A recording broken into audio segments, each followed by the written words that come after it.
Então, meus amigos, vamos continuar a falar um pouco do histórico da saúde pública no Brasil, agora retornando um pouco mais, porque o Luiz Marx abordou com a gente esse assunto na aula passada, e vamos entrar aqui na questão constitucional, tá?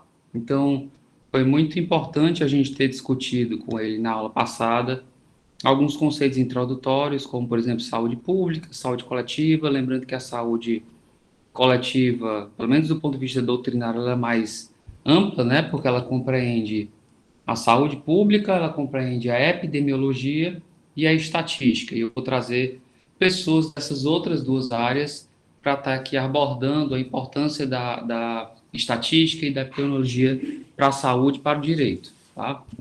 Então, deu para ficar bem compreendido que o SUS ele é utilizado por todos, né? A gente dorme e acorda com o SUS, tá? De qualquer produto, aliás, qualquer não, mas a maioria dos produtos, sobretudo aqueles de consumo humano, né, de ingestão, etc., eles são objeto de controle sanitário. Então, o SUS está aí, tá? Então, assim, desde quando ele falou, desde o fio do ar-condicionado, desde, enfim, pasta de dente, o shampoo que a gente usa, tudo isso é objeto de controle dos órgãos, né, que fazem parte do Sistema Único de Saúde. A saúde ela não está concentrada na parte de assistência médico-hospitalar. Tá? Isso é só um dos últimos braços que foram implementados. Então, falado um pouco dessa questão histórica que ele abordou muito bem, eu queria hoje aqui voltar um pouco mais para mostrar como surgiu a questão da saúde pública no Brasil, porque ela é paralela, inclusive, à nossa história, né? Então, o nosso sistema de saúde, ele é marcado, como eu coloquei nessa nota de aula, que inclusive foi postada aí no grupo para que vocês possam depois baixar, tá certo? O material vai ser todo disponibilizado, está sendo todo disponibilizado, e a gente passou por várias organizações e reorganizações. E, na verdade, como o SUS ele é muito complexo, ele ainda vai passar por outras mudanças para fins de garantia da eficiência do sistema, tá? Então, no início da colonização, a gente vai já chegar, a saúde ela era quase inexistente no Brasil, na verdade era inexistente, né? Ela dependia de trabalhos mais voluntários e, enfim, depois o Estado começou a fazer algumas campanhas, teve a, o privilégio de contar com grandes sanitaristas como Oswaldo Cruz, Carlos Chagas, etc., que foram mudando o perfil de cuidado e assistência à saúde à população, né?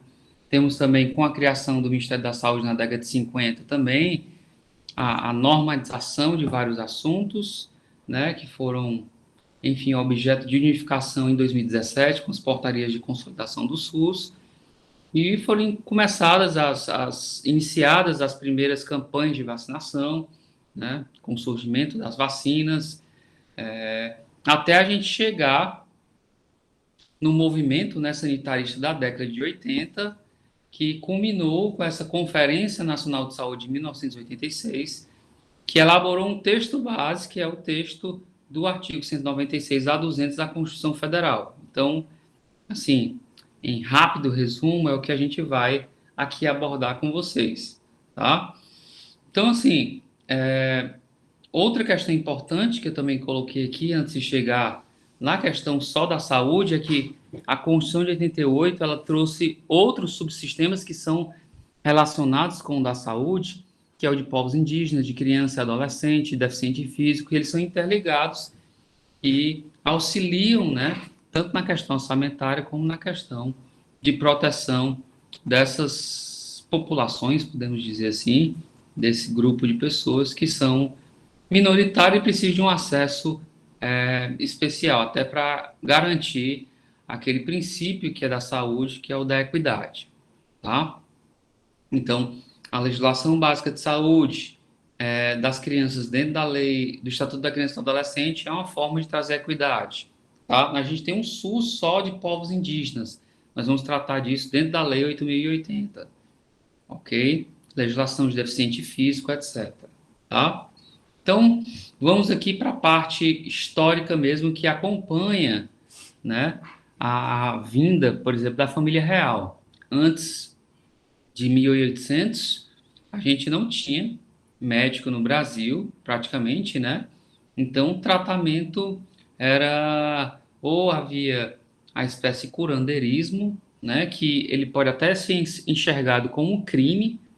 A gente tem um dispositivo no Código Penal nesse sentido, mas o curandeirismo, enquanto crime, é aquela fraude, né? Uma fraude na qual a pessoa, por exemplo, acontece com os casos daqueles falsos profetas, né? Que vende água benta. Não sei se vocês lembram, no ano passado, na primeira onda da Covid, algumas igrejas, né, elas vendiam água benta para curar a Covid, né? Era um negócio assim meio. Então, isso é curandeirismo enquanto prática criminosa, tá? Mas o fato de ter pessoas que conhecem as ervas, os produtos medicinais, né, e a sua eficácia no tratamento de doenças, eram o que existia naquela época, né? Então, via de índio e foi passando para algumas pessoas no início, né, do nosso processo de colonização.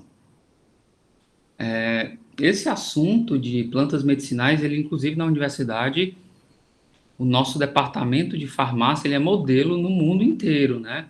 Aquele programa Farmácia Viva, no qual são plantadas as escolas algumas ervas básicas, né? Que têm efeitos, né, profiláticos, efeitos de prevenir doenças, de trazer mais vitaminas e de curar, né, alguma lesão superficial, etc., de diminuir a dor. Isso é um modelo de muito sucesso no Brasil. Vários municípios adotam esse sistema de farmácia viva e já foi objeto de estudo no exterior e tem sido aplicado em outras escolas, não só no Brasil. Tá? É um professor da UFC, eu não estou lembrado aqui o nome dele, no departamento de Química, que criou esse projeto, mas depois eu falo para vocês. Tá? Bem, então eu coloquei aqui que até a vinda da família real, eu coloquei esse dado aí, que haviam apenas 4 médicos no Brasil em 1789, né? E com a vinda da família real, o Brasil passou a se estruturar, vieram as primeiras universidades, vieram as primeiras bibliotecas, toda a estrutura, né, física começou a ser implementada para dar suporte, né, à nobreza que estava se assentando no país. Então foram instaladas as primeiras 2 escolas de medicina, né, na capital Rio de Janeiro e também em Salvador, que é o hospital, o Colégio Médico Cirúrgico e o Real Hospital Militar da cidade de Salvador e, enfim, no Rio de Janeiro também. Então, eram basicamente essas 2 escolas para contemplar todo o território. Lembrando, né, meus amigos, que após a criação desses hospitais, não tinha ainda uma política pública de acesso à população como um todo ao serviço médico. Ainda existia aquele modelo liberal, né, que o Luiz, inclusive, fez referência, no qual aquela pessoa que podia pagar um médico chegava lá e pagava. Então, ainda era muito restrito o modelo de acesso à saúde. Depois que começaram as santas casas, mas era um modelo, enfim, de assistência mais humanitária, podemos dizer assim, não uma política pública do Estado, tá? Então, assim, com a vinda da família real, os problemas de saúde pública coletivos, eles estavam preocupados tão somente com a questão econômica, que era o controle sanitário, né, dos portos, essa questão que começou a importação, né, a chegada de mercadorias e de produtos, então tinha que haver uma condição mínima de saúde para evitar a contaminação no nosso território, tá? Depois, quando começaram a surgir, né, a construção dos primeiros portos e a ampla expansão agrícola no Brasil, começou a ter a exportação, né, a nossa economia era tão somente exportação, o controle também político, sanitário, foi tão somente para isso, para evitar que a circulação de mercadorias tivesse qualquer problema de contaminação humana, tá? Então, isso foi o que aconteceu há 2 séculos atrás, inclusive com a Revolução Industrial, surgiram, né, as primeiros, os grandes surtos de doenças epidêmicas, tá? Então, A vinda da família real foi o primeiro ponto que a gente pode colocar do histórico da saúde como fundamental e delimitador da criação das primeiras escolas de saúde no Brasil. E então isso foi até a proclamação da República. Desde a proclamação da República, 1789, até 1930, o que é que nós tínhamos no Brasil, né? Então, como eu falei para vocês, esse modelo liberal centrado na pessoa do médico, que você pagava um médico ou as santas casas, tá? Mas começaram até as primeiras, né, políticas isoladas aí de saúde coletiva, né? Mas elas, repito, estavam nesse primeiro momento preocupadas, né, tão somente com a questão de exportação, né? Uma não ameaça à nossa política agroexportadora, sobretudo a do café, né? A gente vivia lá a política café com leite, mas sobretudo no início a do café. O leite ainda não era objeto, né, da exportação em razão da questão do acondicionamento. O café não tinha isso, era torrado e enviado, né? Então, assim, o controle era tão somente nos espaços de circulação das mercadorias, portos, rodovias, etc. Aí é que a gente vem para um marco da saúde pública, que foi com o presidente Rodrigues Alves, né, em 1902. A gente tem aí um programa de saneamento para combater a febre amarela. O Rodrigues Alves nomeou o Oswaldo Cruz. Então, o Oswaldo Cruz, através de um método campanhista, naquela época não houve uma, uma propaganda, uma campanha educacional acerca do combate à febre amarela, né? Então, esse sanitarista, com apoio, né, da administração pública, convocou vários funcionários, aí tem cidade de 1.500 pessoas, para ações, né, bem drásticas, de que invadiam casas, queimavam roupas, colchões, fechavam estabelecimentos que não tinham a mínima de estrutura sanitária para tentar combater a febre amarela. E isso gerou mortes, né? Que fez com que, mortes, feridos, fez com que o presidente revogasse aquela ideia que era a vacina obrigatória, que inclusive tinha sido criada por legislação, eu acho que era decreto-lei. Eu não lembro se era lei ou decreto-lei, não tenho essa informação, mas, enfim, eu acho que era um decreto-lei, tá? Então foi revogada essa parte da vacinação obrigatória e, enfim, a revolta da vacina foi um primeiro ponto aí de conflito sanitário que ficou na nossa história e que serviu de modelo, né? Inclusive para agora, com a questão da Covid, se não tiver uma correta informação ou inclusive a desinformação provocados por fake news fazem com que haja a restrição à vacina, né? Coloquei um dado histórico, isso aqui poderia até ter passado um pouquinho mais para baixo, que a varíola, né, que era um dos grandes problemas daquela época, foi a primeira doença erradicada pelo homem, né, graças às campanhas de vacinação. Então, foi em 1980, nós só tivemos um caso de varíola na década de 90, que eu recorde. Aliás, eu acho que tivemos um recente, agora em 2018, mas foi em 1990, foi por manipulação em, em laboratório, tá? Em razão dessa manipulação, de quebra de vaso e tal, o cientista que ficou contaminado, né? Então, na minha época, quando, enfim, eu estudava em colégio, né? Eu terminei a escola em, sei lá, em 98, 97, né? Ainda havia muito nos livros de biologia, né? Imagens com pessoas que tinham varíola e tal. Como a doença já foi erradicada há muitos anos, acho que poucos de vocês ouviram falar dela. Mas se vocês colocarem no Google a palavra varíola e colocar a imagem, vocês vão ver o quão devastadora era essa doença. Era uma espécie de catapora bem mais forte, né? E o índice de mortalidade era muito, muito alto, tá? Pelo contrário, era difícil uma pessoa sobreviver. E ficava cega porque havia lesão, né, nos olhos, enfim, na cabeça, no cérebro, então era muito difícil a pessoa sobreviver.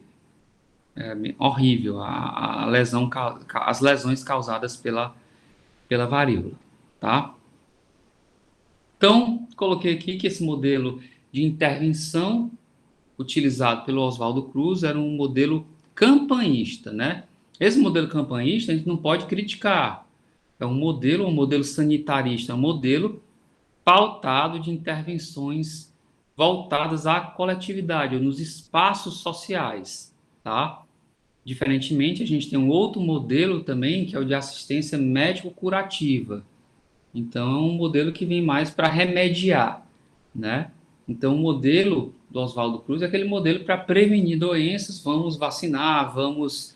Enfim, ele criou vários mecanismos para fazer o controle. Eu coloquei até aqui alguns, né? Por exemplo, registro demográfico. Olha que coisa que ainda não havia no Brasil, né? Então, para saber a população, faixa etária, etc., para verificar quais doenças são mais prevalecentes com crianças, com idosos, etc. Tá? Então, registro demográfico, laboratórios com diagnósticos etiológicos, né, que investiga a origem de doença, para saber se é fungo, se é vírus, etc.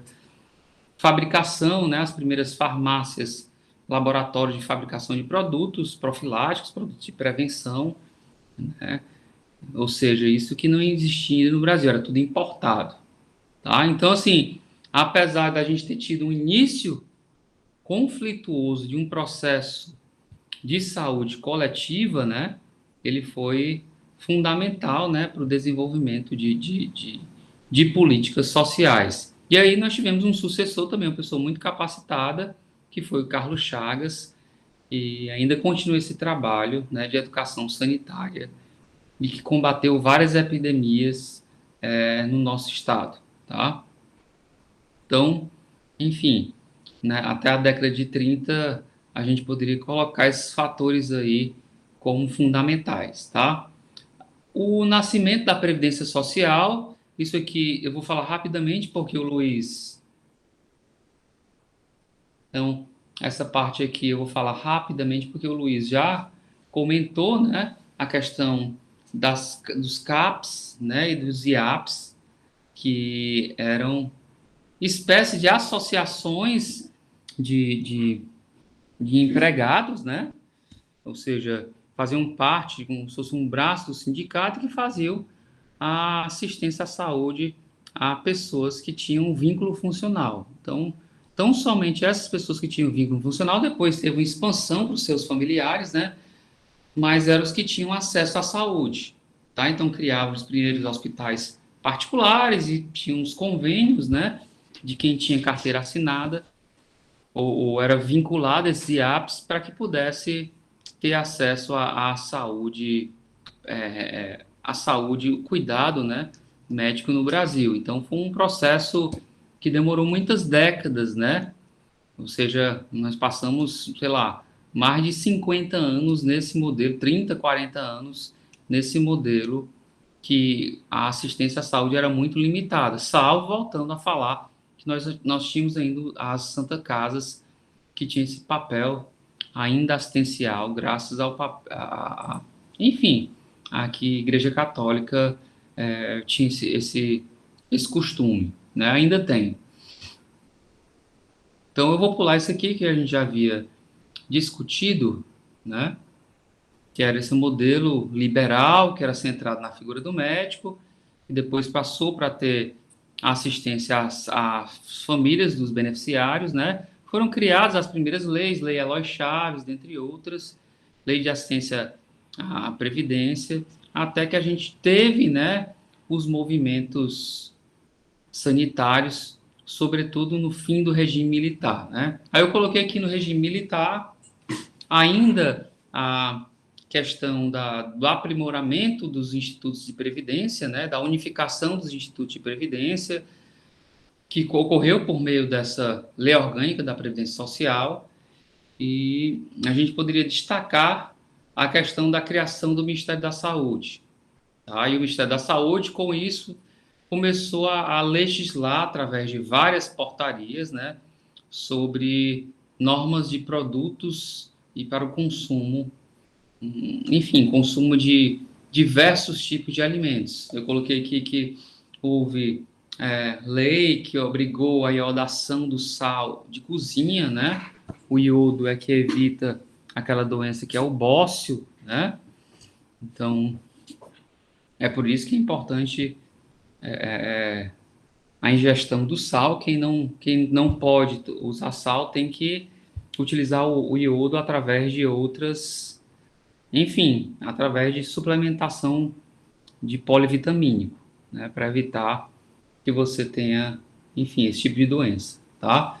Então, o Ministério da Saúde foi criado e aí começou a ter, no Rio de Janeiro, né, começaram a ter as campanhas de vacinação. O Luiz mostrou o primeiro prédio lá do Ministério da Saúde que ele trabalhou, né, foi bem interessante, aquela foto da sede.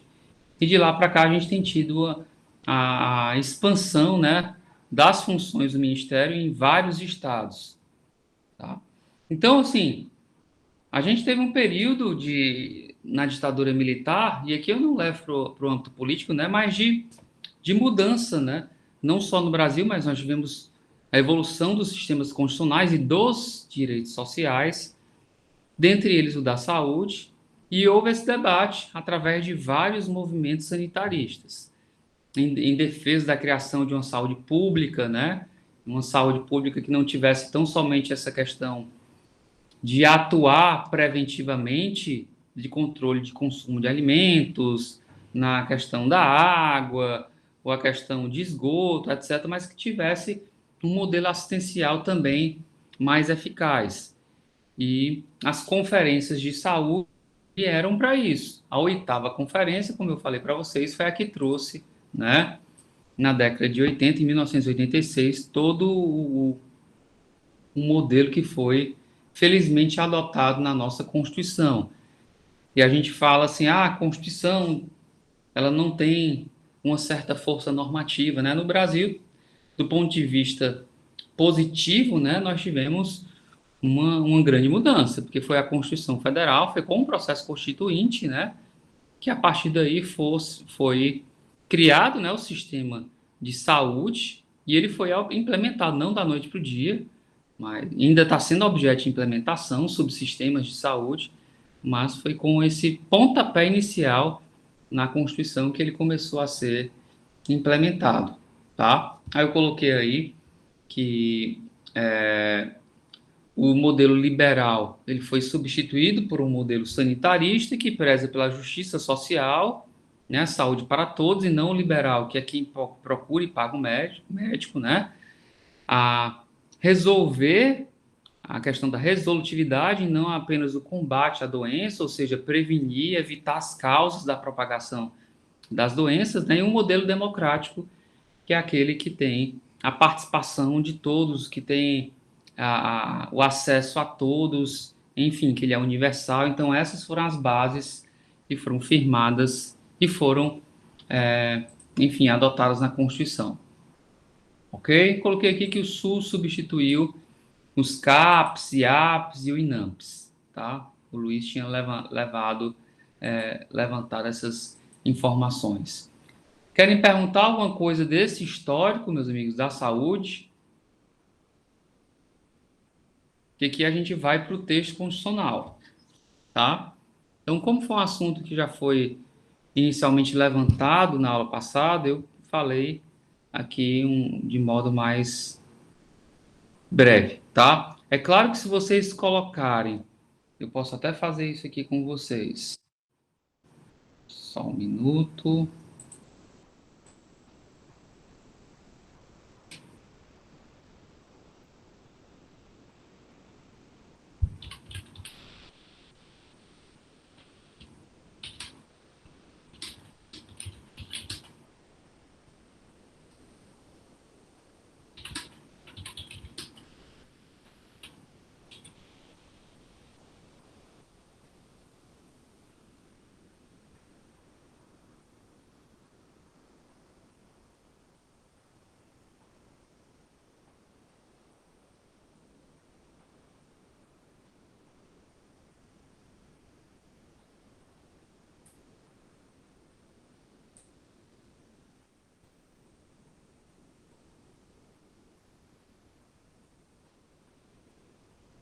Isso. Deixa eu só colocar aqui para vocês. Tô com tanta coisa aberta no meu computador que...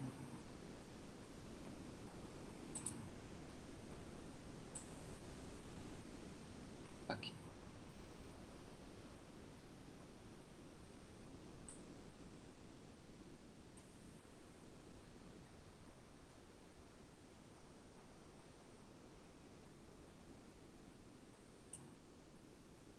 Eita, como tá pequeno, deixa eu aumentar aqui.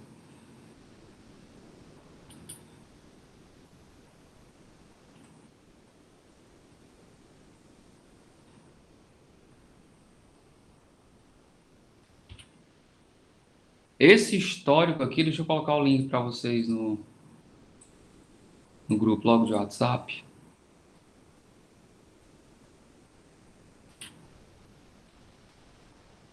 Pronto.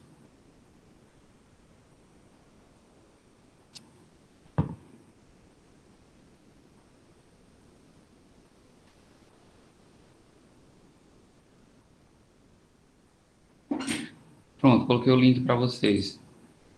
Mas aqui no site da Fundação Nacional de Saúde tem um histórico bem interessante da saúde, ó, cronologia histórica da saúde pública no Brasil. Só que ele é bem extenso, né?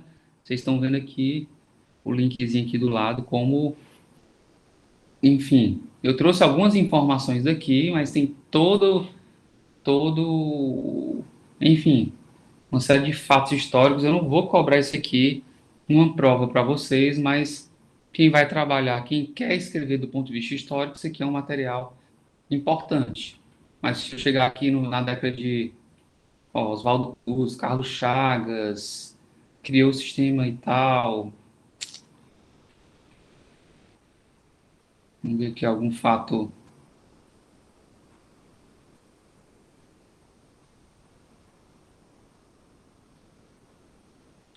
Foi criado o Ministério da Saúde na década de 50, né? Mas em 1930 tinha esse Ministério de Negócios de Educação e Saúde Pública, tá? Era tipo um antecessor. Evandro Chagas, tá? Farmacêuticos, enfim, criou muita coisa aqui interessante da nossa história. Aqui tem as primeiras campanhas de vacinação, né? Ó, a questão do iodo aqui, tá certo? O decreto, tem muita coisa interessante. Malária. Ó, em 1961, início da produção de vacina contra a varíola no Brasil, tá? Que eu falei para vocês que ela foi declarada uma doença extinta em 1980, tá certo? Os primeiros diagnósticos de pólio com o Instituto Oswaldo Cruz. Então, tem muitos dados históricos aqui, se vocês quiserem depois consultar. As escolas de saúde pública em São Paulo, no Nordeste, a campanha de meningite, SUCAM, aquela coisa né, dos equipamentos que faziam o combate à dengue. Então, tá tudo aqui. Não dá para falar de todos os aspectos, como eu falei para vocês. Eu tive uma amiga minha que fez uma tese de doutorado que foi só sobre a história de um medicamento no Brasil. Então, se a gente for ver o histórico de todos os aspectos, de todas as doenças e tudo que se refere à saúde, a gente não termina, tá? Então, esse link é importante, queria que vocês dessem uma olhada para, enfim, trazer algum fato histórico que seja relevante. Então, vamos voltar aqui para a Constituição.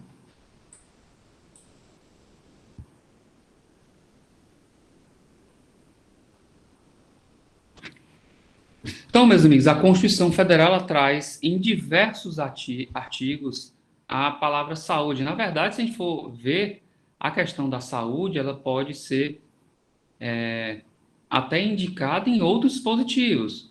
Porque, por exemplo, quando você fala no artigo 5º, né, que todos são iguais perante a lei, assegurando e tal, e tal, e tal, direito à segurança, tá? O direito à segurança, ele tem relação com o direito à saúde. E quando você tem acesso a um medicamento, a vacina, por exemplo, a vacina tem que ser segura. Tá? A segurança não é a segurança pública tão somente que envolve a participação da polícia, tá? Mas a segurança também de saúde, segurança alimentar, segurança em sentido genérico, tá bom? Então, eu coloquei aqui mais a palavra saúde para a gente demonstrar como ela é recorrente no nosso texto constitucional. Geralmente, a doutrina aponta lá os artigos 196 ao 200, mas eu queria reforçar outros que são importantes, tá? Então, primeiro, artigo 6º coloca a saúde como direito social, tá certo? Então, se está dentro do título 2 da Constituição, também é um direito e garantia fundamental, tá certo? O salário mínimo, né, ele tem que assegurar também o acesso à saúde, tá? É aquela norma que foi tão discutida, né, na nossa história, se o nosso salário fosse contemplar todos esses requisitos aí, né, do ponto de vista particular, moradia, alimentação, educação, saúde, lazer, vestuário. Acho que o DIEESE divulga, né, esse salário base seria por volta de 5.600 reais, um salário para contemplar tudo isso que está colocando como básico na nossa Constituição. Então, é um processo. Eu lembro que o Partido dos Trabalhadores, na década de 70, ele entrou com a DIN por omissão, né, para que o salário mínimo fosse de um patamar que elencasse todos esses direitos, tá? Mas essa ADI, por omissão, começou a ter as primeiras normas de controle de constitucionalidade, né, que as primeiras ações que envolvesse omissão, no caso no Brasil foi com a Constituição de 88, mas o Supremo julgou inconstitucional aquela questão de discussão de norma programática, né? Então, já pensou se a moda pega? Tá? Não é muito fácil você pegar, através de uma decisão judicial, ó, se estivesse na Constituição, todo mundo tem que ser rico. Tá? Então, o judiciário dá uma decisão, Estado se vire, né? Como é que ele vai fazer isso? Sem orçamento. Então, as coisas não são tão simples assim. Tá? Agora, é um modelo, é um padrão ético, é uma norma, um programa, né? É um projeto de Estado que a gente, enfim, luta para que ele possa ser implementado em maior e menor medida, tá? Então, na atividade, né, como direito do trabalhador, ainda no artigo 6º, tem a questão da redução de riscos inerentes ao trabalho por meio de normas de saúde, higiene e segurança. Isso aqui está mais explicitado, sobretudo, no artigo 200 da Constituição, que vai falar da saúde do trabalhador. Tá? Artigo 24. Compete à União, aos Estados e ao Distrito Federal legislar concorrentemente, né, sobre previdência social, proteção e defesa da saúde. Olha a legislação concorrente aí. Tá? Então, aqui nessa questão da pandemia, né? O Supremo, como falou o presidente da República, né? O Supremo proibiu que o presidente combatesse a pandemia, né? Na verdade, olha o que é que diz o artigo 24, inciso 12, né? A legislação sobre defesa da saúde, ela não é privativa da União, como está lá no artigo 22, né? Que é direito civil, direito penal. Se fosse, aí tudo bem, o presidente teria total autonomia, mas não é. O nosso sistema é um sistema de federalismo sanitário, não só na questão da prestação da assistência médica, mas também do ponto de vista legislativo. Tá? Questão de competência material, ó, compete aos municípios, também aos estados, né, prestar com a cooperação técnica e financeira da União e dos estados serviços de atendimento à saúde da população. Então, ó, compete ao município também com a cooperação da União e dos estados. Então, a gente vai ver na próxima aula, né, quando for abordar a Lei Orgânica da Saúde, que o federalismo sanitário ele é bem complexo. Se a gente for tratar de medicamento, é uma competência. Se a gente for tratar de tratamento especializado, a competência vai ser diferente. É bem complexo esse assunto no direito da saúde. É diferente da gente falar de ensino, né? Ensino fundamental, ensino médio, a gente divide, né, para o estado, para o município. Quando a gente chega na saúde, é tudo bem mais complexo, tá bom? Artigo 34 é só uma questão mesmo de direito e processo constitucional, que é uma das causas de intervenção, que foi objeto de intervenção, inclusive no estado do Rio de Janeiro, né, que a União não intervirá nos estados dentro do Distrito Federal, exceto para, né, são aqueles princípios sensíveis do artigo 34, inciso 7º, a aplicação do mínimo exigido de receita de impostos, né, para as ações de manutenção de ensino e também do serviço público de saúde. Tá? A gente vai ver o mínimo, né, que tem que ser aplicado em saúde, então isso pode ser objeto de intervenção. Tá bom? A questão da acumulação remunerada de cargos, tá? Está no artigo 37, que ela é vedada. O servidor público, ele não pode, servidor público, né? Ele não pode acumular cargos, salvo, né, no que se refere à saúde, ele pode ter 2 cargos de profissional privativo, né? 2 cargos ou emprego privativo de profissional de saúde. O que é profissional de saúde, professor? Isso ainda dá margem à discussão, né? Quem faz educação física é profissional de saúde? Psicólogo é profissional de saúde? A psicologia está dentro do Centro de Ciências Humanas ou está dentro do Centro de Ciências da Saúde?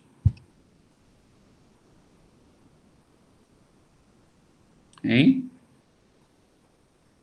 Psicologia é da humanas, né? Mas é um profissional de saúde, sim. Saúde mental, tá certo? Então, mas... isso. Mas, eu não sei, assim, não tem, salvo engano, um rol, né? De que profissões estão ou não da área de saúde, certo?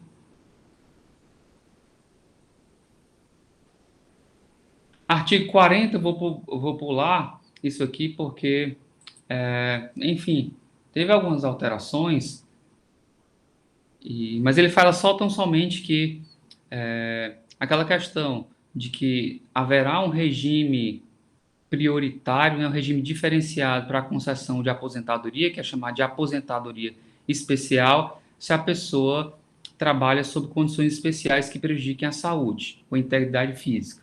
Tá? Então, isso tem sido objeto de regulamentação, tá? E, enfim, isso tem muito processo no Poder Judiciário em relação a isso.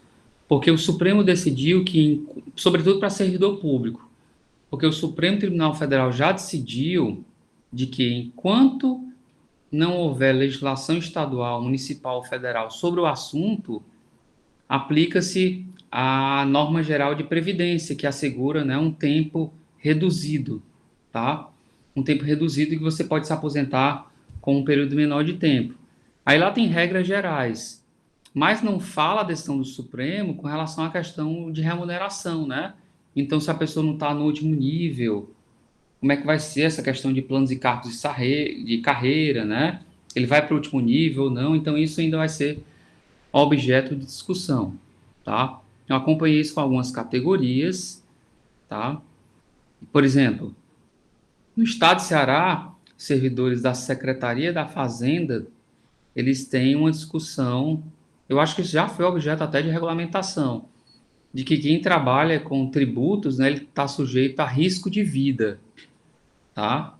Porque você fiscaliza as empresas e aí você pode ser objeto de uma ameaça do empresário, porque você está cobrando o tributo, etc. Então, há, né, para eles esse pagamento aí, eles estão enquadrados nessa questão de aposentadoria especial, tá? Antigamente era para algumas categorias, quem fazia revisão fiscal e depois tem sido expandido. Então, isso sempre é objeto de discussão no Brasil, tá bom? Algumas já têm essa aposentadoria especial, tipo quem trabalha com raio-x, quem trabalha com explosivo, imposto de combustível, né? Tá com sua saúde e integridade física em risco, etc. Então, esse é o fundamento para esse e outros tipos de legislação, tá? Aqui, artigo 167, eu estou tratando da parte financeira da Constituição, em que ele diz que são vedados, né, a vinculação de receita de imposto, fundo ou despesa para serviço de saúde. Tá? É aquela questão que é uma questão básica de direito financeiro. Você não pode criar imposto vinculado a um tipo de serviço público. tá certo? É uma questão mais de direito tributário. A palavra saúde aqui, ela é meramente simbólica, não se preste para a nossa disciplina, tá? Seguridade social, tá? Seguridade social, e vamos já chegar na parte mais específica, né, da saúde. Seguridade social compreende o conjunto integrado de ações e iniciativas dos poderes públicos e da sociedade destinada a assegurar os direitos relativos à saúde, previdência e assistência, né? Então, a seguridade social é esse ramo mais extenso, né, que envolve o direito financeiro, direito previdenciário, vai estudar isso, né, de forma mais ampla. Vai ter um subsistema de saúde, que é o que nós vamos discutir aqui na disciplina, de previdência e de assistência, tá? Que eles, quer queira, quer não, são interligados, ok? O parágrafo 2º do artigo 195 coloca que o orçamento, né, será feito de forma integrada, né, da previdência, saúde e assistência. Também outra questão de direito financeiro, tá? A lei definirá critérios de transferência de recursos para o sistema de saúde, nós vamos estudar a legislação que fala sobre isso, tá? Então vamos aqui para o artigo 196, que é o objeto mais importante da nossa aula. Alguma pergunta? Desculpe ter falado dessa parte técnica, mas não poderia chegar direto no 196 sem chamar a atenção para vocês que a Constituição aborda a palavra saúde em outras passagens interessantes. Sobretudo do ponto de vista da competência para legislar, que ela é concorrente, e na questão que a saúde é um direito social. Bom? Então vamos lá. Artigo 196. A saúde é direito de todos e dever do Estado, garantido mediante políticas sociais e econômicas que visem a redução do risco de doença e de outros agravos e ao acesso universal e igualitário às ações e serviços para sua promoção, proteção e recuperação. Bem, primeiramente, esse artigo aqui ele já foi objeto de discussão no Supremo, né? O Gilmar Mendes, em um agravo em recurso especial, não sei se... Enfim, eu tenho esse precedente, que foi depois levado para o plenário, ele destrincha palavra por palavra desse artigo. Coloca assim, a saúde é direito de todos. O que é que significa direito de todos? A saúde é dever do Estado. O que é que significa dever do Estado? Uma interpretação, na minha opinião, completamente infeliz, né? Ele nunca mais fez esse tipo de coisa, porque você não interpreta gramaticalmente a Constituição dessa maneira, né? É só porque tem direito de todos e dever do Estado que o Estado tem que, enfim, pensar em qualquer possibilidade, e aí você move uma ação e requer qualquer tipo de tratamento à saúde. Não é assim que funciona, tá? Até porque essa expressão, direito de todos e dever do Estado, deixa eu abrir aqui a Constituição. Ela tá, aliás, tá aqui uma antiga.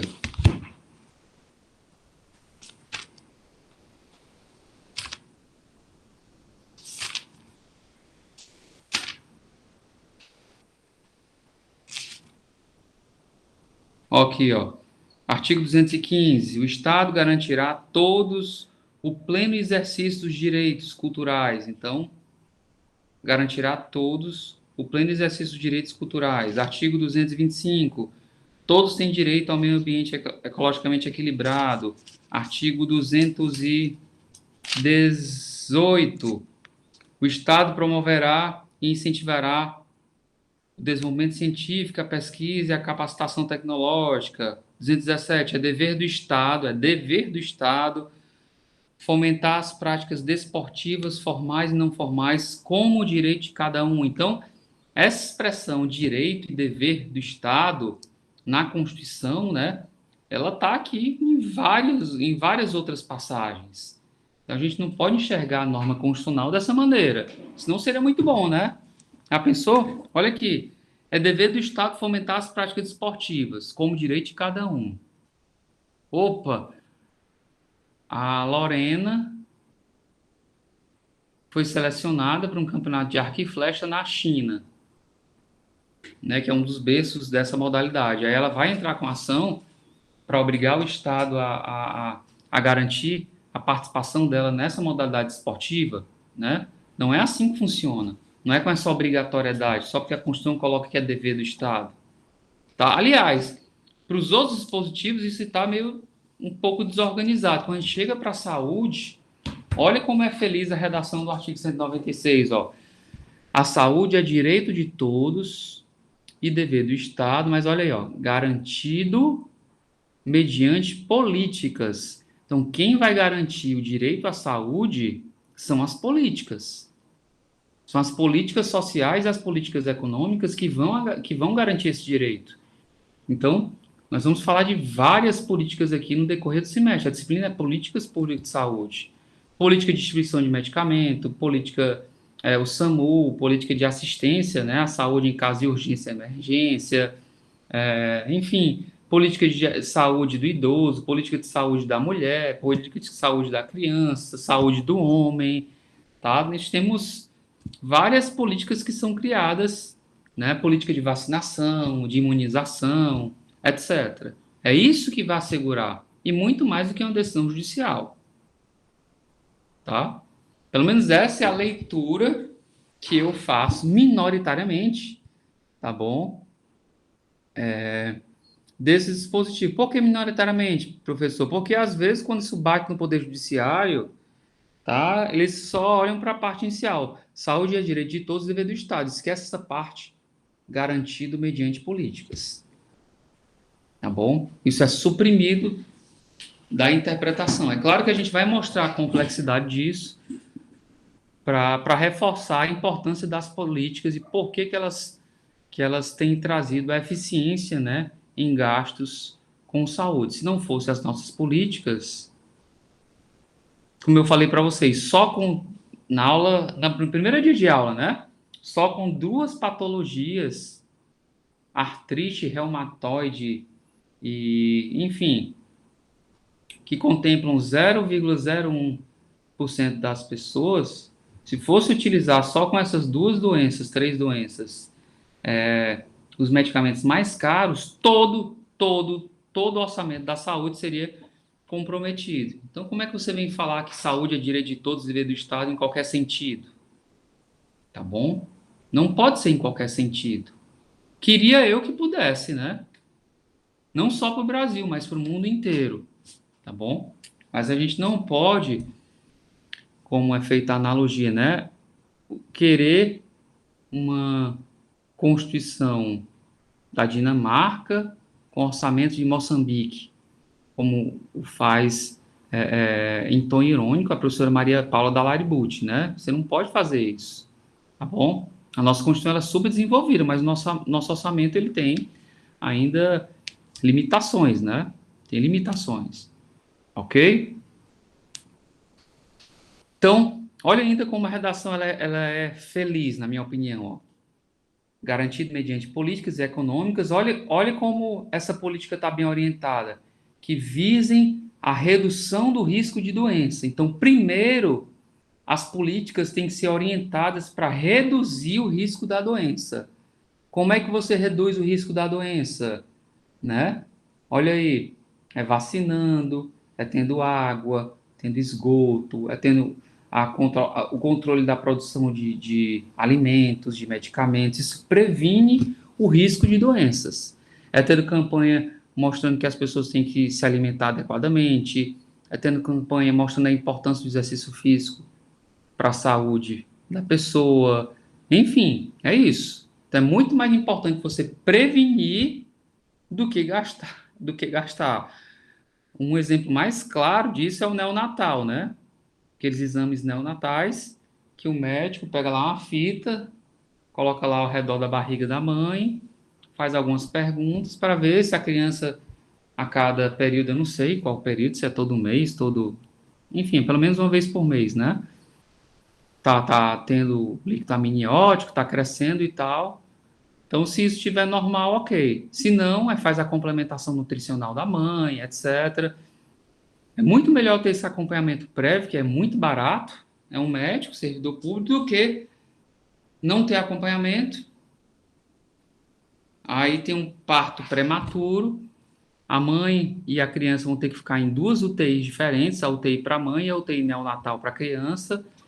E aí é gasto muito com UTI, com medicamento e tal, nem compara. Aquilo que gasta com 200 pessoas é o que vai ser gasto com duas, né? Então, assim, a redação foi muito bem escrita. As políticas, elas primeiro têm que ter um foco maior na redução de risco de doença, tá bom? E outros agravos, tá? E ao acesso universal e igualitário às ações e serviços, aí depois que venham para sua promoção, proteção e recuperação. No final é que vem a recuperação, tá? Então, assim, essa é a orientação, na minha opinião, muito feliz que foi dada pelo artigo 196 da Constituição.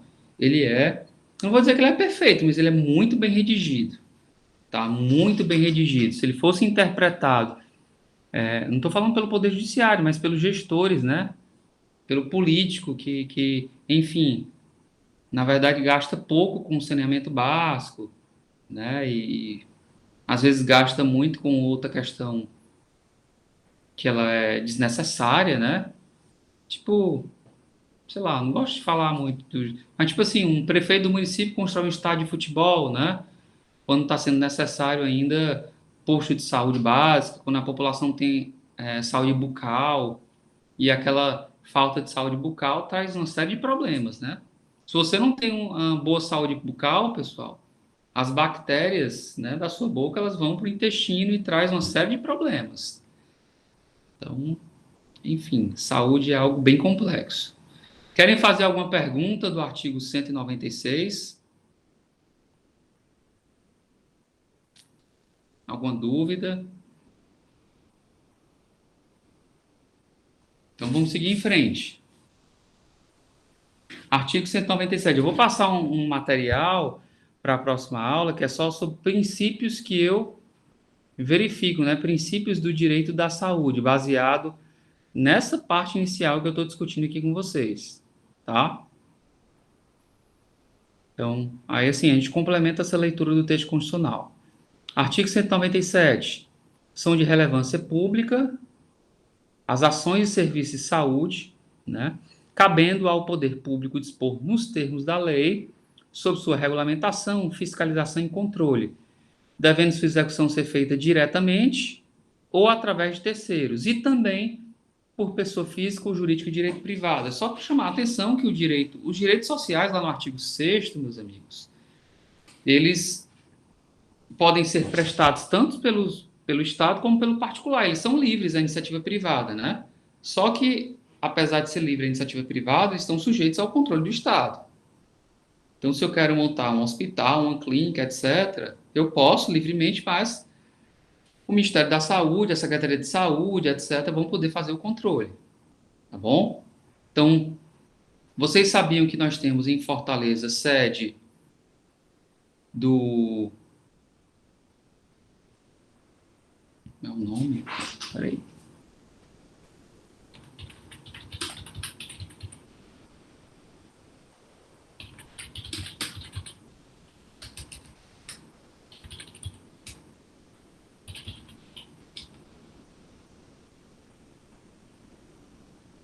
Do CNEM, que é Comissão Nacional de Energia Nuclear. O que é, professor, que um órgão de energia nuclear faz em Fortaleza? Hein? E o que é que isso tem a ver com saúde? Bem, as clínicas, pessoal, que trabalham com bombear... Ah, meu Deus, deu uma trava-língua. Bombeamento, né? Nuclear, que é com quem tem câncer, né? Que faz... enfim, aquele tipo... Não é ultrassom, não. Como é o nome?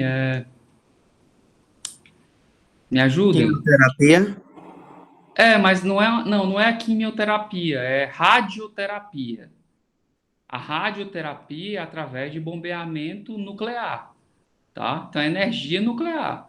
Só que não é energia nuclear, da energia que a gente enfim, que é para produção de energia elétrica, né? Que aconteceu o desastre de Chernobyl e que é tão utilizado na Alemanha, no Japão, etc. Tá? Mas é bombeamento, bombardeamento nuclear, tá? Em células cancerígenas. Aí faz lá o bombardeamento para matar lá as células, tá bom? Através dessas radioterapias, tá? Eu tive até um aluno meu que ele teve um tumor na cabeça, tá? E aí foi bem complicado, porque quer queira, quer não, como faz o bombardeamento e aqui muito próximo do olho, algumas pessoas ficam cegas, né? Então, é sempre muito sensível esse tratamento, porque ele sempre pega um pouco do órgão vizinho, tá? Faz câncer de mama, faz em vários tipos de tratamento, tá? Então, tem esse controle aí do É, Conselho Nacional de Energia é, Nuclear. professor, tem alguma relação com aquele caso que aconteceu em Goiânia, de uma clínica que descartou material radioativo e as pessoas se contaminaram no lixo? Sim, esse órgão faz essa fiscalização também, viu? Para também evitar aquilo, tá? Que acho que foi na década de 80, né? Teve o descarte irregular do material desse tipo de clínica, e aí um lixeiro, né? Ele abriu o material, etc. E várias pessoas ficaram contaminadas, né? Foi, Tá? ele achou, eu estava lendo uma reportagem agora, há pouco tempo sobre isso, e ele levou para casa porque achou bonito e as filhas tocaram, manipularam. Isso, porque no escuro, se você botar uma luz, a luz fica, não sei se é verde ou é vermelho, mas ele fica com iluminação bonita, né? Enfim, é algo muito triste da nossa história de saúde. Inclusive, né, eu estava vendo uma notícia que até hoje eu acho que as pessoas nem podem ir ainda àquela região lá de Chernobyl, né, do desastre, tá? Então, até hoje tem nível de radiação. É algo muito sério, tá? Muito sério. Pilha, né? Pilha tem radiação. Você não pode estar brincando com pilha, tá? Pilha é uma questão, enfim, que tem gente que às vezes dilui, né, e tal, quer fazer experiência, é algo muito complicado, tem que ter muita responsabilidade, tá bom? Então, enfim, esse órgão faz esse controle, tá? Comissão Nacional de Energia Nuclear. Tem site, tá? Deixa eu ver aqui se tem alguma informação só de notícia. Vou entrar aqui no site. É uma autarquia federal vinculada ao Ministério da Ciência, Tecnologia e Inovação.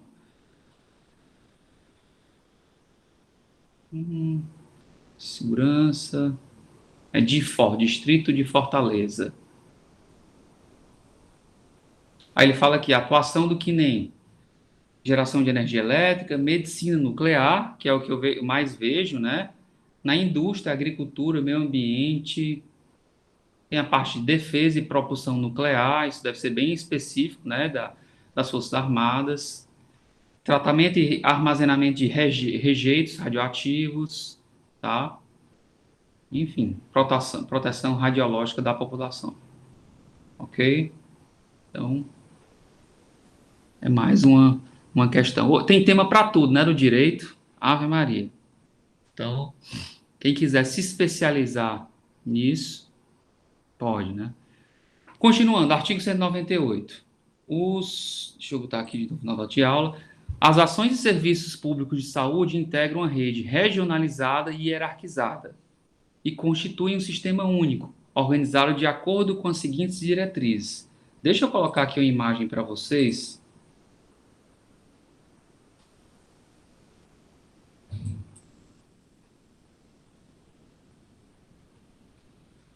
Não. Que representa bem esse artigo 198.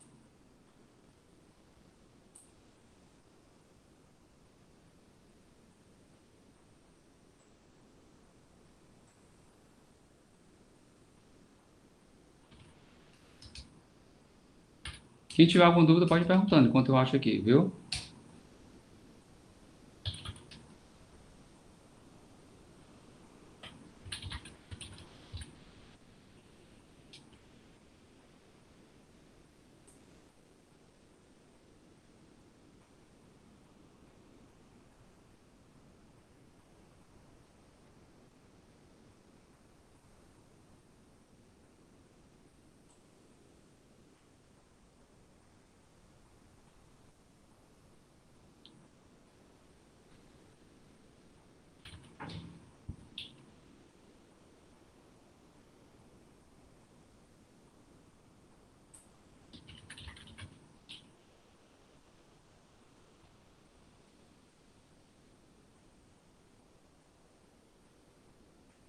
Como é a palavra que eu coloco para achar a imagem disso?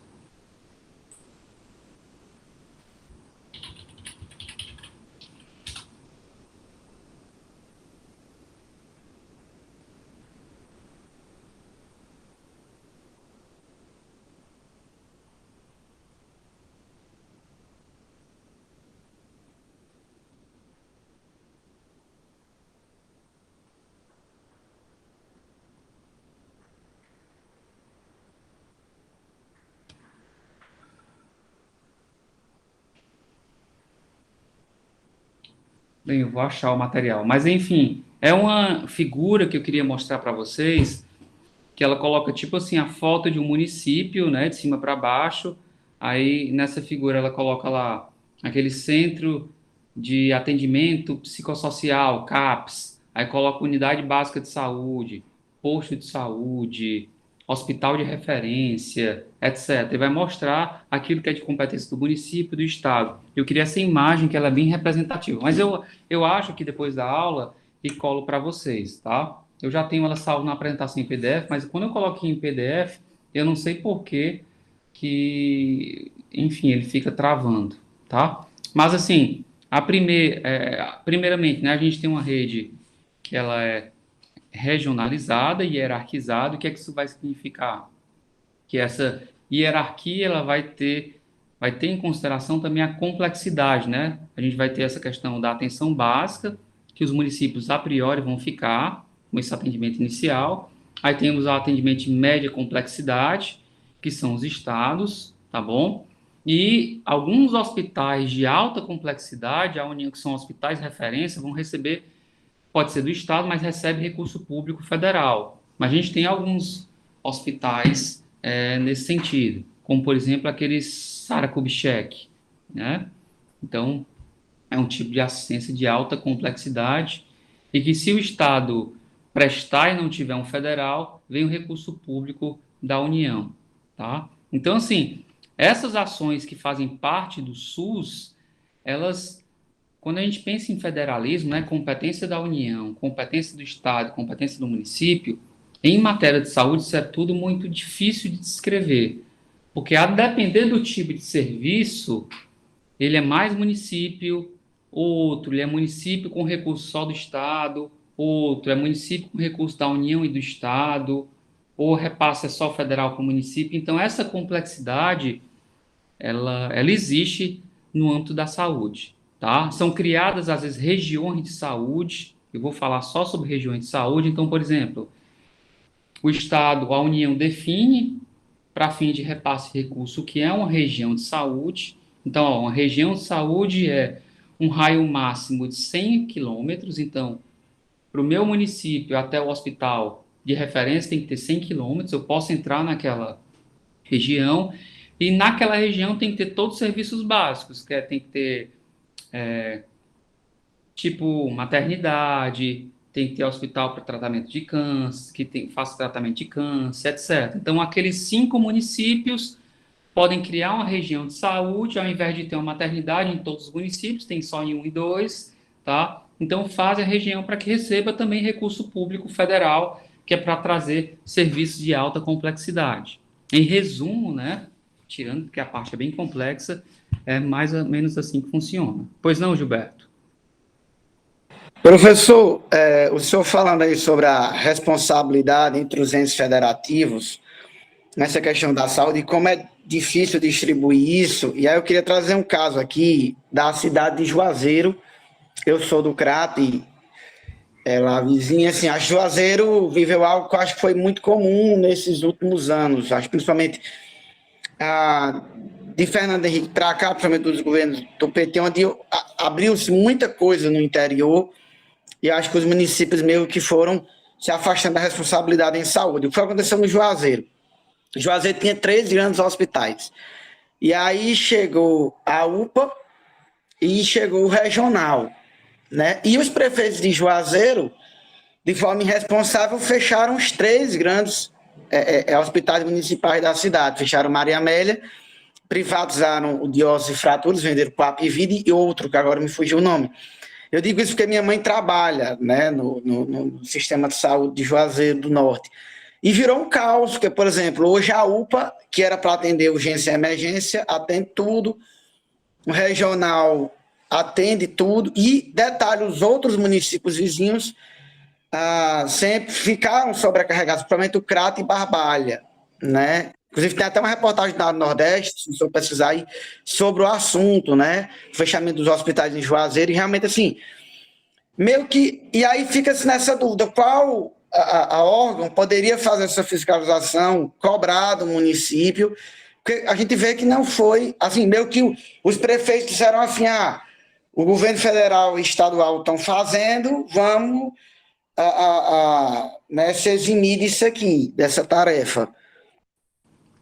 Aí teria que ver o caso, né? Eu acompanhei, eu ouvi falar desse assunto. E é capaz de ter ação de improbidade, viu? Nesse caso é porque a gente não tem conhecimento, mas é muito provável. Que eu sei que no Cariri teve, para algumas questões, conversando com um colega meu que ele é juiz federal, que em razão dessa situação de fechamento de hospitais, ele fez tipo, uma ação dessas estruturais, né? Ele não. A Defensoria ou foi o Ministério Público, mas ele comandou a ação estrutural e fez com que prefeito, Estado adotasse algum tipo de responsabilidade para que a população não ficasse assistida. Eu não lembro, que já fazem alguns anos, se isso era para todo, acho que não, né? Porque o problema, pelo que você está falando, ainda persiste, mas era como se fosse algum tipo de problema específico de saúde, não sei se era maternidade ou era, enfim, urgência e emergência, mas ele determinou uma medida estrutural. O município não vai poder, até 2000 e tanto, retirar esse tratamento, ou vai ter que repassar para o Estado, já que ele deixou, quando ele fechou o hospital, ele deixou de gastar. Mas, enfim, isso gera responsabilidade. Você não pode, da noite para o dia, estava no meu orçamento. É muito fácil provar essa improbidade, né? Estava no meu orçamento, tantos mil reais para o hospital ABC. Estava lá no orçamento da saúde. Quando vira um ano, é inaugurada a UPA e o hospital regional. Aí não estava no orçamento o gasto daquilo, então você deixou de gastar com saúde. Tá? Então, essa omissão, né, demonstrando que houve uma falta de assistência à saúde, que, pelo contrário, aumentou a população, teve uma demanda maior, porque em razão de epidemias ou etc., aí o gestor fazer isso, aí caso improbidade. Tá? Caso improbidade, Ministério Público, Tribunal de Contas, várias pessoas podem fazer esse tipo de controle. Tá bom? Aí eu não sei em que pé isso está, se teve essas ações, porque às vezes a gente ouve só um lado da história, né? Que vai ficar por isso mesmo? Não sei, tá? Não sei. Ok? Continuando mais um pouquinho aqui. As ações e serviços, então já li, né? Uma rede hierarquizada, vou comentar isso depois quando for comentar os princípios. Descentralização, né? Para a União, da União para os estados e municípios, com direção única da União, direção única do Estado, direção única do município, atendimento integral, isso é um dispositivo que gera enfim, muito erro na nossa jurisprudência, porque eles interpretam o dispositivo de modo literal, né? Então, assim, atendimento integral significa disponibilizar todo tipo de atendimento. O atendimento integral nas conferências de saúde era um movimento sanitário para expandir do mais complexo para o mais básico, tá? Da criança ao idoso, isso é que é atendimento integral. É um movimento de saúde para que sempre possa ter a expansão dos serviços, tá? É um movimento, é muito mais como uma prospecção dentro da saúde pública. E não assim, um direito, tá certo? Então, assim, algumas palavras são colocadas dentro do texto constitucional e têm que ser interpretadas dentro também do seu contexto histórico, tá bom? Participação da comunidade, etc. É o sistema de saúde, que é a parte orçamentária, a gente vai ver só a parte orçamentária, tá? Em saúde, e ela é bem complexa, tá certo?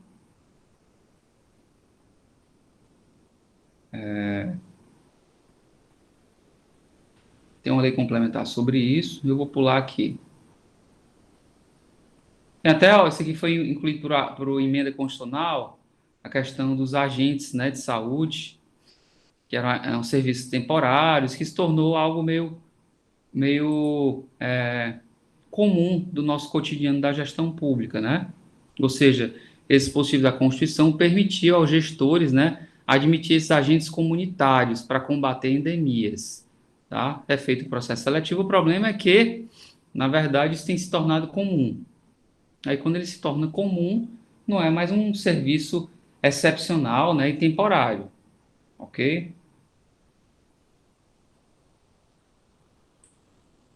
A questão de piso, isso aqui é mais a parte, enfim, orçamentária, que vai ser o objetivo de aula própria. Artigo 199, complemento o 197, né, que a assistência à saúde é livre à iniciativa privada, né? As instituições privadas podem participar de forma complementar do sistema de saúde. Então, ou a iniciativa privada, ela tem um convênio com o SUS, tá certo? Tem várias clínicas conveniadas, ou se o SUS precisar internar, né, inclusive foi objeto de decisão do Supremo Tribunal Federal mês passado, não é isso? Como é que vai ser feito o pagamento? Por exemplo, chega uma ambulância, uma decisão judicial do juiz da Vara Fazenda Pública mandando internar no hospital da rede privada. Aí como é que eu vou ser remunerado, eu, hospital? Tá? Eu vou ser remunerado com base na tabela do SUS ou vou ser remunerado com base na tabela do plano de saúde? Tá certo? Então o Supremo decidiu que é com base nas tabelas do plano de saúde, não as tabelas do SUS, que ele prevê o ressarcimento à iniciativa privada para quem tem convênio. Tá bom? Então, enfim, uma decisão nova nesse sentido. Tá? Então pode ser dessa forma complementar ou não.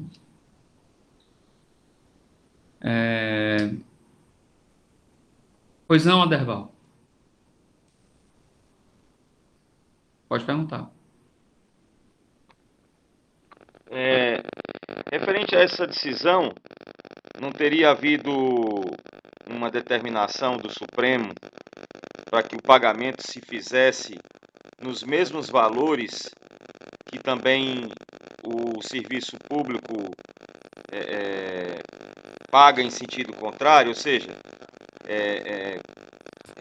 se for internado num hospital privado, o SUS ele vai pagar pelo mesmo nível de valor que também, no caso, ele recebia quando acontecia o sentido contrário. Por exemplo, alguém tinha um plano de saúde e se internava no IJF.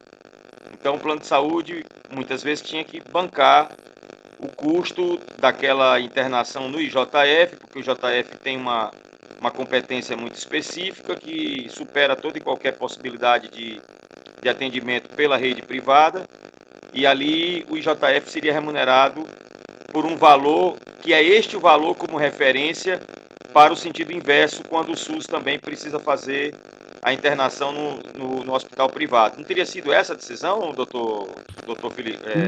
Não, não, são duas decisões diferentes, Professor? tá? Você não falou errado, tá bom?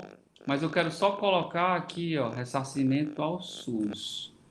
Qual é o valor? Só um minuto.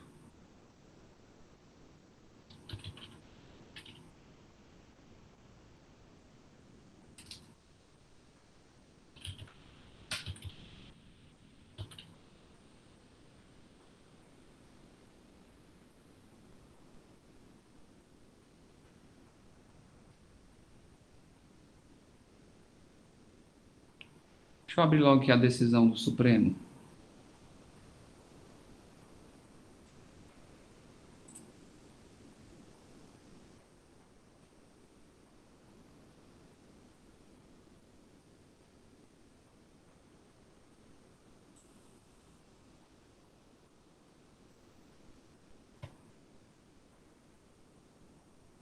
A, a decisão do Supremo do mês passado foi o seguinte, ó.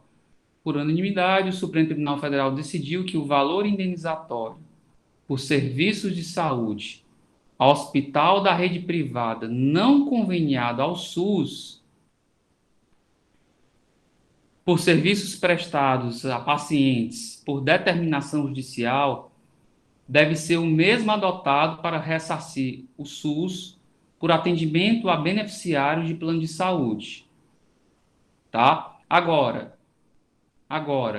a tabela do SUS, tá certo? A tabela do SUS, no qual ele vai receber do plano de saúde, tá? Aí eu tenho que verificar aqui qual é a tabela. Por exemplo, eu tenho um plano de saúde, levei uma queimadura e fui atendido no IJF, tá certo? Aí o meu plano de saúde tem que ressarcir o IJF, que eu tenho um plano, fui atendido dentro do SUS, aí essa tabela que eu tenho que verificar, vou verificar. Só um segundo.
Ixi, é bem complexo aqui.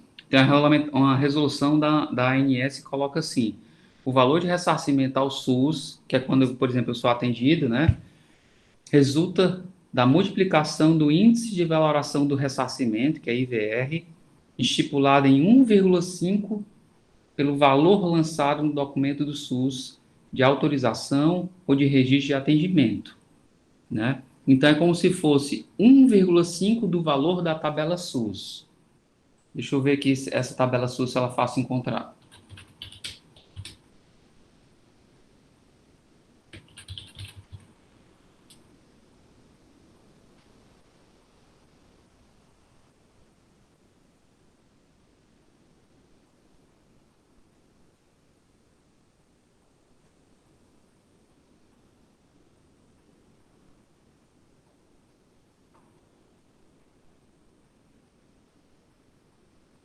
Tem uma tabela aqui, tabela SUS 2021. Aí é 1,5 o valor dessa tabela. Aí tem aqui todos os valores, artoprasia e tal, R$ 1.000, então 1,5 mil reais, tá? Mas quando eu for falar, trazer a pessoa que vai falar de orçamento de saúde, eu peço para ele destrinchar. Então são duas coisas diferentes.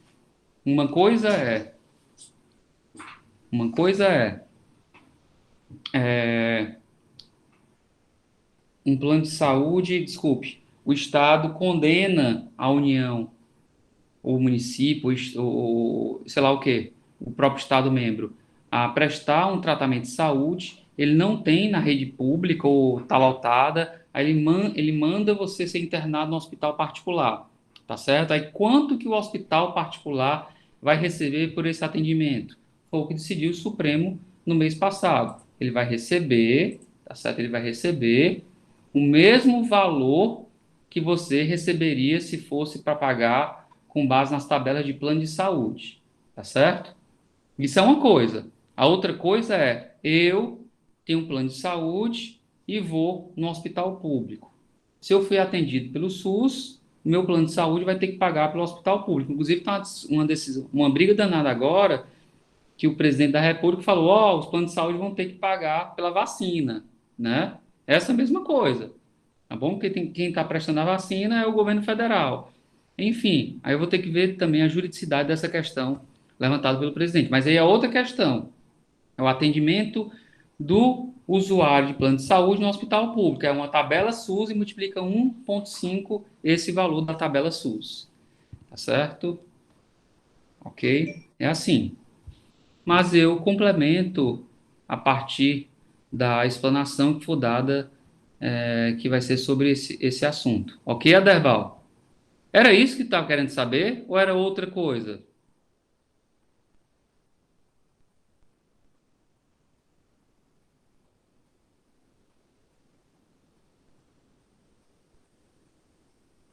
Não ouvi. Deu para entender, Aderbal?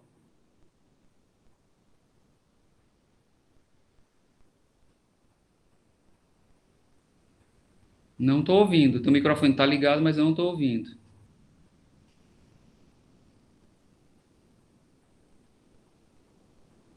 Ouvindo agora? Agora estou. Perfeito. Não, é isso mesmo. Eu ainda continuo um pouco confuso, porque me pareceu que na decisão tinha sido a famosa decisão de Salomão, né? Da mesma forma que o SUS paga para os planos de saúde, seria o que o plano de saúde paga para o SUS. É como se tivesse havido uma decisão que estabelecesse uma regra única para ambos os sentidos. Mas da forma Uhum. que o doutor explicou, me pareceu que haveria uma diferenciação, né? Isso, Quando isso. se trata de aplicação da tabela SUS para pagamento cruzado, tem um acréscimo de mais 50%, e quando se trata no sentido inverso, adota-se a remuneração do plano de saúde, que, diga-se de passagem, poucas pessoas sabem, mas pelo menos quando se trata de pagamento de um profissional liberal da área de saúde, é muito ruim. A gente conhece e sabe das dificuldades que os médicos sofrem quando eventualmente fazem algum tipo de atividade em nome do plano ou eventualmente o fazem de forma particular. Mas eu pensei que fossem Mas eu iguais. vou, eu vou só me inteirar, porque é o seguinte, existe os que são conveniados, aí deve ser que eu quero tirar essa dúvida. Existe os conveniados, aí tem se os conveniados são essa tabela SUS, tá? E se esses outros que não são conveniados, mas são atendidos pelo governo, que eu entendi a sua lógica, tá? Se eu pago para o plano de saúde, sei lá, se o plano de saúde me paga R$ 1.000 por uma ressonância, se a pessoa for atendida no hospital privado, cabe ao Estado pagar R$ 1.000 pela ressonância, Isso, eu havia né? entendido assim a decisão. Isso, isso. Mas parece que não. Parece que são duas formas de cálculo diferentes, tá? Pelo que eu entendi. Existe a Ok. tabela SUS, que é a tabela normal para quem é conveniado, e existe uma outra, tá? Uma outra tabela que é para fazer esse ressarcimento para quem não tem convênio com o SUS, tá? Positivo.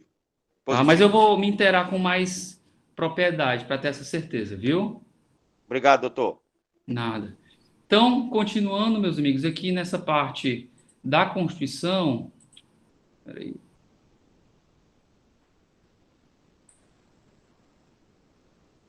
deixa eu voltar.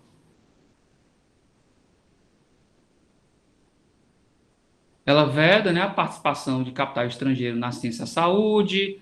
É, eu coloquei aqui uma observação, né, que no Brasil nós temos a saúde complementar e a suplementar.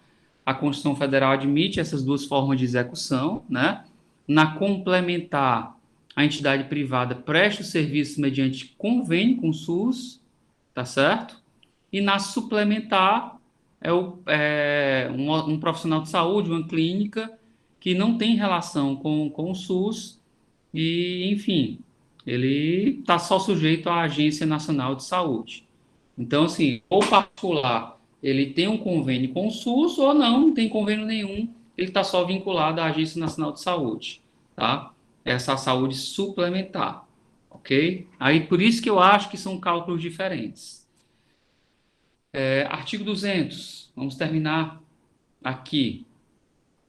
O Sistema Único de Saúde compete, além de outras atribuições, isso aqui que mostra a grandeza do SUS, né? Executar, controlar e fiscalizar procedimentos, produtos e substâncias de interesse para a saúde, participar da produção de medicamentos, equipamentos imunobiológicos, homoderivados e outros insumos, executar ações de vigilância sanitária e epidemiológica, bem como da saúde do trabalhador, ordenar a formação de recursos humanos, participar da formulação da política de saneamento básico, abordar a parte de desenvolvimento científico e tecnológico,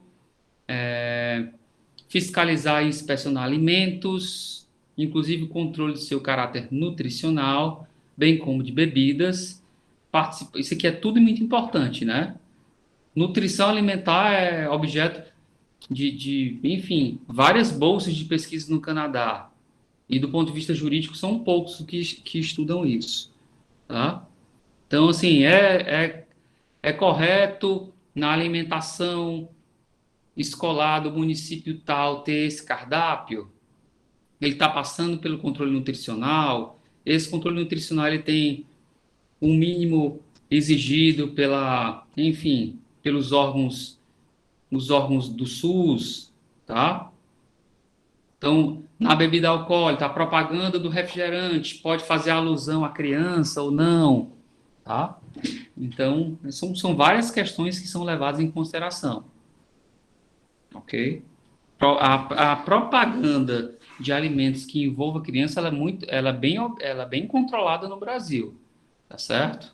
Então, para evitar, esse Nescauzinho e tal, nutritivo, não é só assim. Então, tem que ver a faixa etária, etc, tá? Não pode passar em qualquer tipo de canal, tem horário, tem regulamentação sobre tudo isso.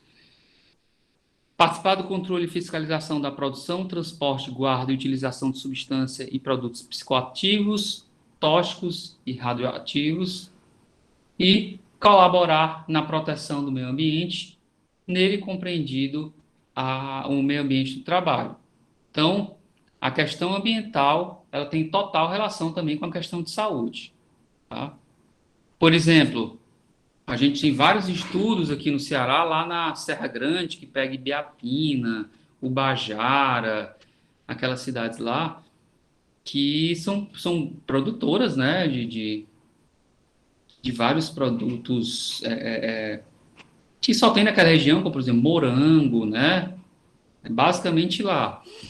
E eu já vi um estudo de um professor da UFC, não sei se era professor ou era aluno do programa de pós-graduação, não tem essa dúvida, né?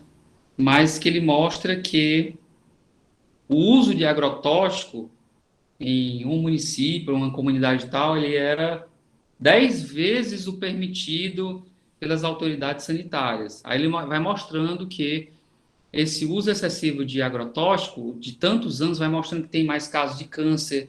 Aí ele pega os números de atendimento nos hospitais da região, tá certo? Vê que o câncer foi causado pelo contato com agrotóxico e por aí vai, tá? Isso é mostrando que o controle da saúde na produção de certos produtos tem que ser objeto de amplo controle, né? Sob pena de se desaguar no atendimento hospitalar, que é o mais caro, tá? Então, às vezes a gente pensa que, eu vou, sei lá, fazer um programa de incentivo agrícola e é barato você dar o defensivo agrícola, mas se você não der o treinamento, é um barato que vai se transformar caro, que o Estado incentiva, dá o defensivo, a pessoa usa ele de maneira inadequada e vai gerar o que? O atendimento no hospital. Vai ser muito mais caro. Então, a política ela tem que ser feita de maneira muito, mas muito bem estruturada. Certo?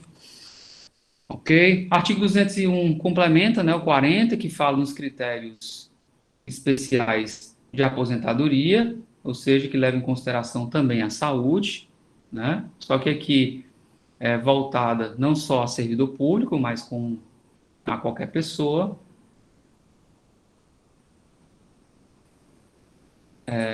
Eu coloquei aqui o direito do Estado com relação à educação será mediante a garantia de atendimento ao educando com todas as etapas da educação básica, por meio de programas suplementares de material didático escolar, transporte, alimentação e assistência à saúde. Isso aqui é muito importante, assistência à saúde nas escolas, tá? Um modelo que foi criado, sobretudo naqueles CIEPs, né, no governo Brizola, no Rio, e que, enfim, serviu de parâmetro para vários outros estados, né, e de políticas públicas do SUS, ok? O artigo 220, meus amigos, eu coloquei aqui, ele é bem curioso, ó. A manifestação do pensamento, a criação, a expressão e a informação, sob qualquer forma, não sofrerão qualquer restrição. Só que coloca, observados expostos nessa Constituição, né? Aí ele coloca aqui, ó, parágrafo 3º, compete à lei federal estabelecer meios legais que garantam à pessoa e à família a possibilidade de se defenderem de programas de rádio e TV que contrariem os dispositivos do artigo 221, bem como a propaganda de produtos, práticas e serviços que possam ser nocivos à saúde e ao meio ambiente. Tá? Então, esse é o fundamento constitucional para a legislação que proíbe propaganda, né, contra criança, contra idoso, de produtos que possivelmente possam ser, né? Na verdade, quando você olhar a TV, né, o maior problema de saúde pública, tirando essa parte de pandemia agora, porque os jornais ressaltam, porque tem que ressaltar, logicamente, mas vamos voltar aqui para 2019. Liga a TV aberta. Qual é o maior problema de saúde pelas propagandas? O que é que tem mais propaganda, né? Se você for ver, assim, surpreenda sua parceira, o Boston Medical Group, não sei o que, não sei o que, não sei o que. Era sobre tudo isso, né? É, tipo, questão... Não que não seja importante isso, tá? Não que seja importante, mas é como se fosse a questão que mais tem destaque na TV, o que mais gera propaganda, né? Ok? Aí eu coloquei o artigo 227 como dever da família assegurar à criança e ao adolescente também o direito à saúde, tá certo? Coloquei aqui a saúde, tá? Enfim. Deixa eu terminar logo, né? Eu sei que já tá. A Constituição também traz, lá no ADCT, várias normas que abordam a questão de mínimo de gasto em saúde, tá certo? Algumas foram suplementadas por uma lei complementar, que vai ser objeto, que é a lei complementar que fala do orçamento de saúde, mas eu queria destacar também o que o Luiz lembrou na aula passada, que é aquele dos mínimos, né? 12% do produto da arrecadação de impostos nos municípios com saúde, 15%, etc. Então, enfim. Mas eu queria falar também um pouco da PEC, né, da Emenda Constitucional 95, que foi aquela que criou o novo regime fiscal por 20 anos, né, e colocou que durante esses 20 anos o orçamento, né, dos serviços e ações de saúde e ensino vão estar limitadas ao orçamento anterior com a correção, né, a correção, infelizmente, eu nem coloquei aqui, a correção do IPCA, né, da inflação, no caso. E o Luiz chamou a atenção da gente, né, que a gente tem mudança do perfil epidemiológico, vai ter, estamos tendo Covid, podemos ter outra epidemia, então a gente não pode ficar limitado ao orçamento do ano anterior, tá bom? Faixa etária, no jornal O Povo de hoje coloca que em 2100 a população brasileira vai ser de 170 milhões de habitantes, né? De pessoas. Então a gente tem 200 milhões, 205, sei lá o quanto. Então vai reduzir drasticamente. Quais são os impactos disso na saúde, no sistema de previdência? Gigantesco, né? Vão ter mais idosos. Como é que vão ter arrecadação tributária para pagar essa quantidade de aposentadoria, né? Então, olha essa reforma de previdência daqui a alguns anos, algumas décadas, tá? É isso. A parte de Constituição que eu queria falar com vocês, ela encerra aqui, a parte mais formal. Deixa eu interromper a gravação.